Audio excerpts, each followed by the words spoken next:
ఏపీలో కొన్ని రోజుల్లో ఎన్నికలు ఉన్నాయి కదా. ఇప్పుడు ఆ ఎన్నికల్లో ఏ పార్టీ వస్తుంది అనుకుంటున్నారు మీరు?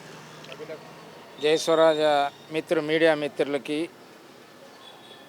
చాలా ధన్యవాదాలు. మరి ఈ కార్యక్రమాన్ని మీరు అడిగినందుకు నాకు చాలా అభిమానంగా ఫీల్ అవుతున్నాను.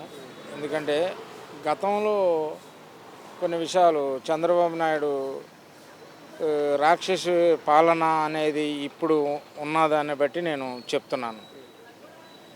గతంలో చంద్రబాబు నాయుడు ఏది కూడా కొంత రౌడీ రాజ్యాన్ని కట్టడి చేసి కొంచెం భద్రత పరిచిన చంద్రబాబు నాయుడు ఇప్పుడు కొంత వీళ్ళ రౌడీ షీటర్లు ఎంత రౌడీ రాజ్యం పరిపాలన, ఈ భూములు అయితేమి, కొంత అమ్మ ఒడైతేమి, కొన్ని మోసాలు చాలా జగన్ పార్టీ కార్యకర్తలు, ఈ ఈ వాలంటీర్లు అనేవాళ్ళు కూడా కొన్ని వాళ్ళకి అనుకూలంగా చేస్తున్నందుకు కట్టడి చేస్తాడని నా అభిమానం, నా ఆలోచన. ప్రజలు ఏమంటున్నారంటే గతంలో కంటే ఇప్పుడు బాగుంది పరిపాలన అని చెప్పేసి అంటున్నారు. అది ఎంతవరకు వాస్తవం అది?